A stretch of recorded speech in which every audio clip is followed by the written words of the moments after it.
Boker Tov Chavrim, I'm Stephen Ben-nun. You're watching Israeli News Live. And this morning, WikiLeaks, Julian Assange, as he end up going to prison, it seems like it should be Hillary Clinton in prison, along with scores of others in the United States. But instead, it looks like Julian Assange is going to be the very one that will be imprisoned. The WikiLeaks founder, who has been held up in the Ecuadorian embassy in London, is apparently will lose his asylum. This video this morning, I'm going to share this with you. Appeared RT posted this on Rupley's on their video channel there. They are actually taking out furniture from the Ecuadorian embassy, and some believe that this furniture may be used, may have been used by Julian Assange while he was held up inside the embassy, and so now they're beginning to remove these things from the embassy. And of course, in making way for his arrest by London authorities. Now, my question is going to be, are they going to try to sneak him out at night? Are they going to try to take him to where he cannot be seen whatsoever? That would really be the lowest blow that they could possibly do against Julian Assange. I mean, he has truly been a hero for freedom of speech. There are many, though, that are saying that his acts are criminal because he has released private emails of political figures across the spectrum, especially in the United States. It says here on RT, Ecuadorian president to hand Assange over to UK during a London visit in Greenwald. And of course, protesters outside saying Assange safe passage, free Assange, on both sides of this particular statement there. Very troubling, and I'm sure U.S. authorities, especially those that really hate this man, cannot wait to get their hands on him. And whether or not he'll end up being tortured or any of those type things there still remains to be seen. And I'm sure they're going, that may still be the one thing that comes, because they're going to want to get the information out of him and try to stop these leaks, because he is the one man that knows how the leaks are done, how they're able to access this information and then publish it. So that's something that they're wanting to put a stop to, because those leaks continue to be ongoing. And but nonetheless, oh, by the way, before I get into their website there, the Ecuadorian president is on a visit to the UK. He'll be coming in today, today being July 22nd, 2018. It's not an official visit, but he has to be speaking at a particular gathering there. It says here the Ecuadorian president, Lenin Moreno, is either about to strike or has already struck an agreement with the British authorities on withdrawing the asylum protection of the WikiLeaks founder, Julian Assange, Glenn Greenwald reports. Moreno is visiting the UK as a part of his European trip between July 22nd and 28th. His visit is not said to be an official one. He is not expected to meet with any high-ranking UK officials and would instead participate in a global disability summit on July 24th and co-hosted by the UK government. That's what his actual purpose is there for. But nonetheless, as we reported the other day, the IMF, his country is seeking a loan, and it has been said that the U.S. will hold up his ability to get this money unless Julian Assange is released. So once again, money plays the factor in who is willing to squeal on the next guy, and it seems like Ecuador is willing to release him as a result. You know, but we ask the question, you know, you're putting Assange in prison, why are you not putting Hillary in prison? Because after all, the United States does exactly what Julian Assange was doing. They do it on a regular basis. This is exactly what they're doing to Americans every day. They are listening in to everything you say. They are invading your privacy on a daily basis, reading your emails, listening to your, reading your text and tweets and private messages, listening to your phone calls on an ongoing basis, all in the name of national security. Well, maybe Julian Assange was also doing this as a private company there, doing the same thing that the Americans are doing, but letting the Americans know what the government officials are doing instead. So, you know, pot can't call kettle black. The man did exactly what the government does on a continual basis, and it's done all across the globe. Israel as well, deeply involved. and using this type of technology to spy on anybody and everybody, and that's considered okay. And even if they spy on U.S. political figures, etc., that's okay. But Julian Assange is not allowed to do it, and neither is Russia allowed to do it. I guess that's where it really comes down to, because even in his WikiLeaks, they do complain about Russia meddling in the elections. So there probably is some truth in regards to that. This is some interesting tweets that have just come out. November 5th through the 6th leaks they put up here. Hillary to Colin Powell, proof of intent to hide her emails. You'd have to read the PDF on that one there. The DynCorp employees hire a 15-year-old boy to strip dance for them. Hillary Clinton covers it up because she receives money from the DynCorp. Says the other issues. Let me blow these up because I want you guys to be able to see this as well. And I'm not thinking about the fact in advance that it's a little bit difficult to read. Now,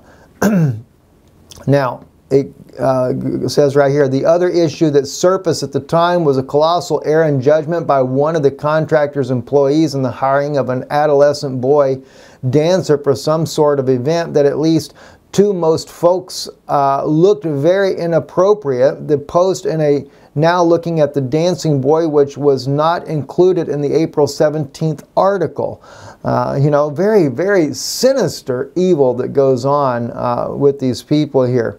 So Hillary directed her maid to print out classified material on several occasions. That's another thing that's being leaked right now. Please ask Marina to print for me in AM. We can ask Marina to print this, revisions to the Iran points. Marina is trying to print for you. The different messages go back and forth, and Marina is her actual maid there. So we have DNC gives CNN's Wolf Blitzer questions to interview Trump. Trump questions for CNN. Wolf Blitzer is interviewing Trump on Tuesday ahead of his foreign policy address on Wednesday. CNN said interview was canceled as of now, but will keep the questions for the next one.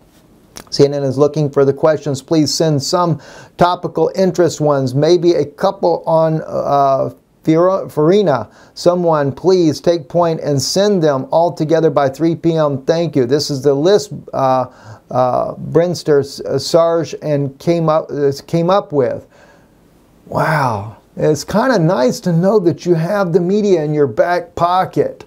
Well, it doesn't work that way with Israeli News Live. We just report what we see, and we try to stay very neutral in our reporting, but very honest and candid, which you're going to see in this report today, because we're going to be discussing a couple of different issues when it comes to Israel, both on the side of Israel and also those things that we see that the Israeli government does that is completely wrong. It also says that Bernie did not keep the agreement at DNC, has leverage over him. Well, won't say the first word on here. Let me make this even bigger. You guys need to see it, because there's some words I just do not feel comfortable saying there. You know, the F word, Joe claiming the system is rigged, partly against him. We need to complain to their producer. Well, he knows it's rigged, right? The DNC decides to push Russia-Trump narrative back in April. Just talked to Jackie, apparently, because we're talking about sexual harassment, the defamation risk is really high. But he hasn't been litigious yet. So, and they go on, we don't have a ton of seems, but the pro-Russian stuff ties in pretty well to the idea that Trump is too friendly with Putin, weak on Russia. Putin, weak on Russia. Interesting. See, they got to look strong. Chelsea Clinton used her foundation charity money for her wedding. Investigation into her getting paid for campaign using foundation resources for her wedding and life for decade taxes on money from her parents. I hope that you will speak to her and end this once we go down this road. Trying to cover up things. Hillary's lawyers didn't want her to run because of the damning emails. It says here, do we actually know who told Hillary she could use a private email? And has that person been drawn and courted? Like, whole thing is effing insane. At least we know now, at least we now know why Cheryl didn't want her to run. It just really gets interesting. We go into a whole bunch of these here, but let's look here. We got November 4 leaks here. Obama may have vetoed legislation in effort to torpedo Bernie's campaign. Let's see what it says. I can promise you that if President Obama signs this terrible legislation that blatantly violates Bernie's entire campaign message, this will give Bernie a huge boost.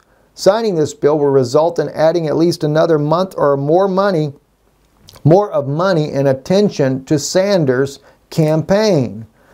You know, these are the type of things that are going back and forth. Spirit cooking. Oh, I'm sure that's one that make a lot of people interested, especially in light of the fact that we have President Trump with so many religious leaders around him. And Hillary, though, you know, she has the demonic leaders around her, and of course Trump has the evangelicals around him. Wait till you come to Orlando, you might find out something about that as well. I am so looking forward to the spirit cooking dinner at my place. Do you think you will be able to let me know if your brother is joining? Are you in New York? Thursday, July 9th, Marina wants you to come to dinner, Mary. Dear John, I am sorry, but I will not be able to make it since I am in Australia for 2 big projects and will be back on the July 6th. I would like to take this opportunity to invite you to a dinner on July 9th at my place together with Tony, whom I am already invited. But nonetheless, it is a spirit cooking dinner. Jeez. Very, very troubling indeed. But after all, there are emails that were leaked by WikiLeaks that clearly you would have thought that she'd be the one in prison. Nonetheless, the very man that is doing exactly what the evil of our own government is doing, you'd think he'd be a hero. But no, he's exposing those emails of the elite. And you can't do that, Mr. Assange. I'm very sorry for you, and I do pray that somewhere along the way justice will be served and you will be released, because this is a very terrible situation. Turning into other news, right now we find out, and it has been confirmed, I found this in German news yesterday. It was actually tweeted by Amichai Stein from Israel. He had found it himself and shared that with us there on Twitter. He is an Israeli journalist that said that it was a German paper, and I did translate the German paper. It was actually the Israelis that did, in fact, help give the safe passage of the 800 white helmets and their families from Syria to Jordan. RT is reporting that as well right now. I want to just kind of give you a little glimpse of the article here. It says Israel has evacuated some 800 members of the controversial Western-backed white helmets from Syria to Jordan to be resettled later in the UK, Canada, and Germany, according to the statements from Tel Aviv and Amman. Emmanuel Nashron, a foreign ministry spokesman, had confirmed on Twitter that Israel has completed a humanitarian effort to rescue members of the Syrian civil organization, the White Helmets, and their families. He chose not to disclose further details, adding only that the evacuees have been brought to a neighboring country. You know, that is terrible, and I'm not, listen, you have to understand, I am not against the fact that they have to be rescued. They are, after all, in my opinion, war criminals, but, you know, their families not necessarily are the criminals themselves. You know, anyone as a human being deserves the ability to fairness, you might say. But in the case, the fact that Israel would get involved themselves, the Jordanians should have settled this with Syria and giving them safe passage. The Syrian government, though, I'm sure would have loved to have captured some of these white helmets, because after all, the white helmets have been the biggest propaganda piece used by the West. They have also been involved in using chemical weapons against the Syrian people.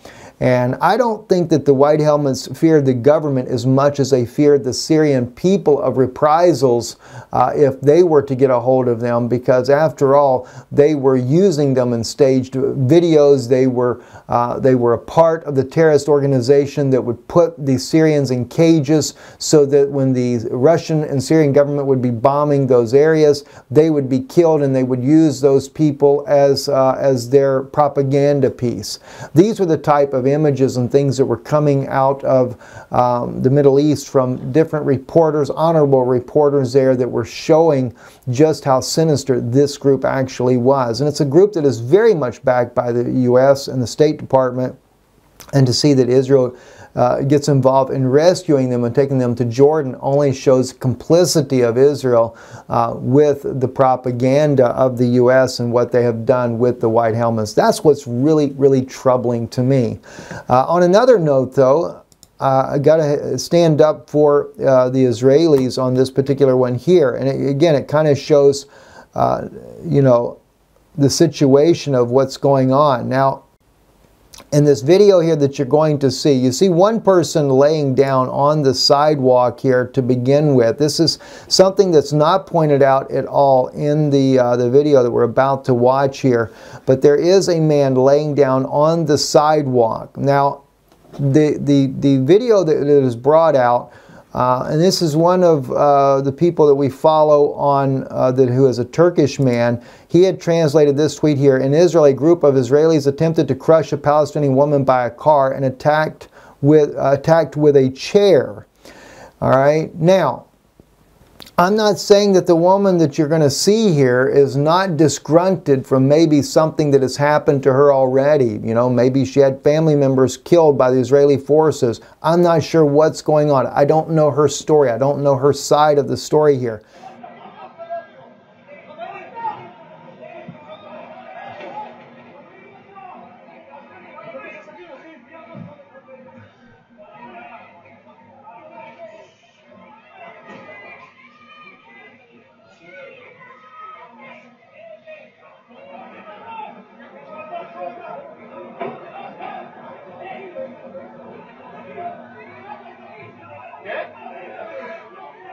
In here. All right, first off, I need you to notice what's going on here.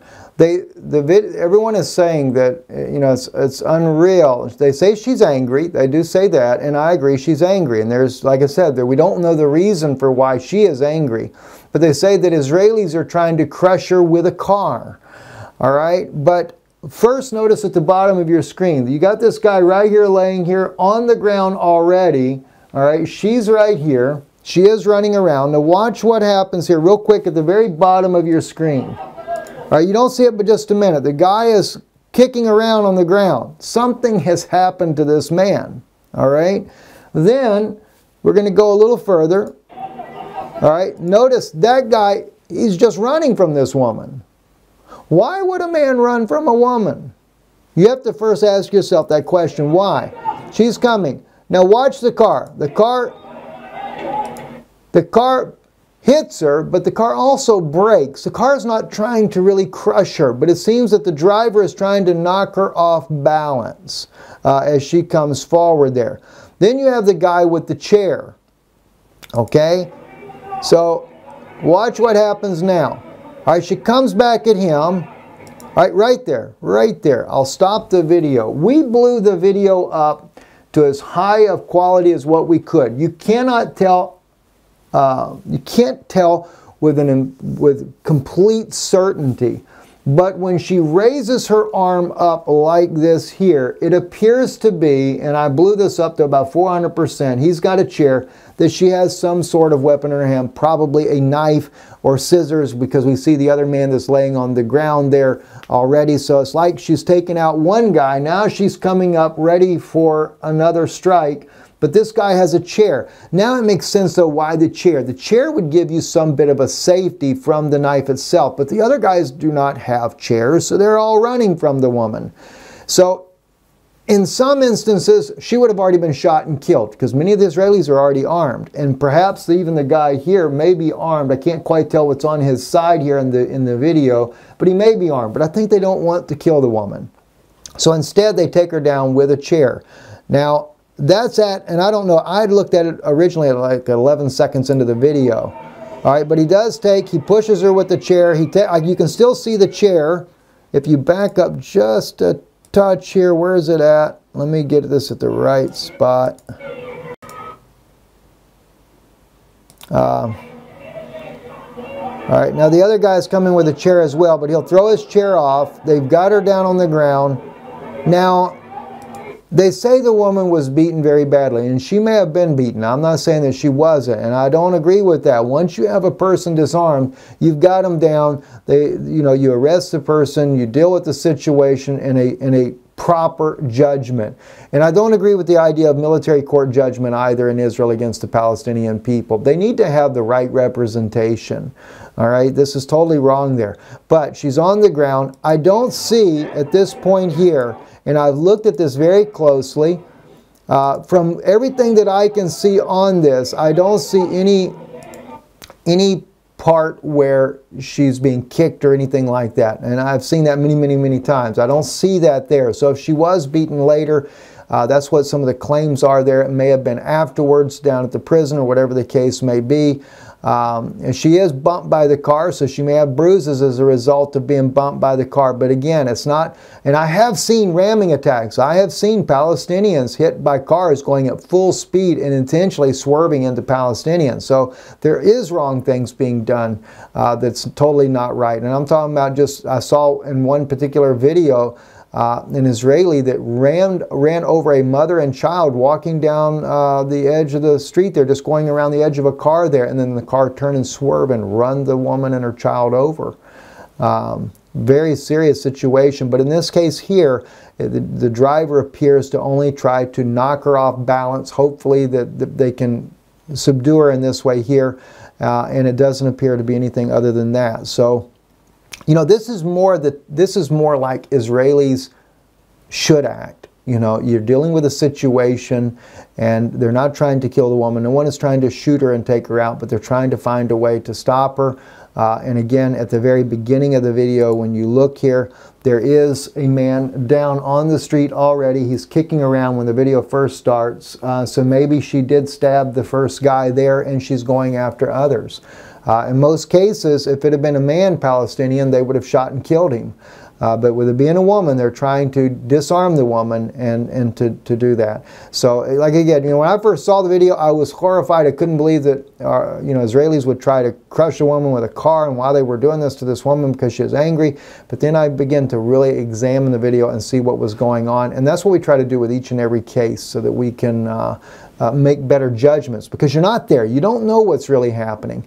And with all the shouting and stuff, I understand Hebrew, but with all the shouting, you can't really tell what every word is being said there because everybody's talking at the same time. Moving on in other news as well, this here coming up from the Arabic news here, this is breaking news in Syria. They have just broke the news here this afternoon on the 22nd of July. At 5:26 p.m., the Syrian government has raised the Syrian flag at Quneitra after 7 years of civil war. Quneitra now is back under Syrian hands. Quneitra, by the way, friends, is, you see many times we post the videos there in Syria, the war videos that we have ourselves. Quneitra is the very little town, the little province there, right there on the border of Israel in the Golan Heights there. So the Syrian government has taken this place back. Contrary to some of the people's fears, the Syrian government is not trying to enter into Israel, into the Golan there, but they have taken back the land that they have since 1967. Moving on to one other issue. Israeli soldier killed by Iranian-made rifle on Gaza front, according to IDF investigations. I think this is more of a reason they're going to use to try to go after Iran. The Israeli government is building a case against the Iranian government. And I have to agree, the Iranian government is a very bad government, you know, but their issues are their issues. But, you know, there's a lot of evil that happens to the Iranian people as a result. Women are pretty much considered like cattle in Iran. There's not any freedoms. There was at one time, there was an Iranian government at one time where women were very much free, much like the Syrian government has now. But they're wanting to topple the government there, and I think this is one of the reasons. But anyway, there was a Staff Sergeant Aviv Levy was killed by Hamas terrorists that was shooting a rifle using a armor-piercing rounds that, according to the Israeli IDF, after the investigation, concluded that the weapon was indeed from an Iranian-made weapon. They say the Iranian gun is a replica of the Austrian Stier rifle that can penetrate ceramic vest, and that's exactly what happened to this IDF soldier. He was killed by the Hamas terrorists there, and that's after a long period of time of Palestinians, Gazans, that were actually shot and killed there on the border or wounded by IDF soldiers for their protests near the fence. And of course then, as it went from a not so much of a violent protest but more of a peaceful protest, within just in days it began to turn the opposite way because of all of the people that were shot and some killed by IDF soldiers for even protesting near the fence. Then it did turn the opposite way. And Hamas got involved as well. Then we began to have the Molotov cocktails coming over the fence, etc. But you know, I am troubled though that Israel used as much force in the very beginning as they did over a Molotov cocktail. Rockets firing into Israel, that's a different issue.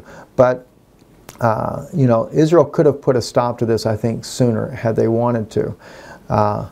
Very troubling situation no matter which way you see there. Also, peaceful multicultural societies don't exist, according to Dutch foreign minister says in an explosive leaked speech there. I actually listened to his speech there, and it is explosive for many, but yet I can't help but understand the way the man feels. I disagree with him because in the United States, we had slavery. We have black people that live in America that are fully Americans to begin with, but because of our past, of the slavery that came into the country, in fact, America is nothing but a multicultural nation, and there is coexistence in America. We have everybody, whether it be European, East European, Russian, Eastern people, Philippines, Chinese, Japanese, African Americans that were descended from Africa, etc., Muslims from the Middle East, you name it, we have it all in America, and we do have a coexistence. It is possible. But I have to understand, too, in the case of the Dutch foreign minister, it is a shock on the society because what is happening in Europe with the refugees that came in from the Syrian civil war is a mass migration and a culture shock for the Western European nations. And a lot of the Eastern European nations refuse to allow this to happen. It's almost as if this has been set up intentionally, though, and that's what concerns me. It looks like this has been set up intentionally, what's happening in Europe, because during a world war, which is something they're planning by 2020, they are wanting to take and decimate Western Europe. Eastern Europe they're not as much worried about, but there is a definite plan to destroy Germany, London, France, all these countries here in the West, the Netherlands, etc. They are wanting to destroy these countries completely. And I guess because the East European bloc is still more like the communist days, not that the East Europeans are communist by no means, but the people are still fresh from communism, and maybe this is what they're planning on doing with all of Europe.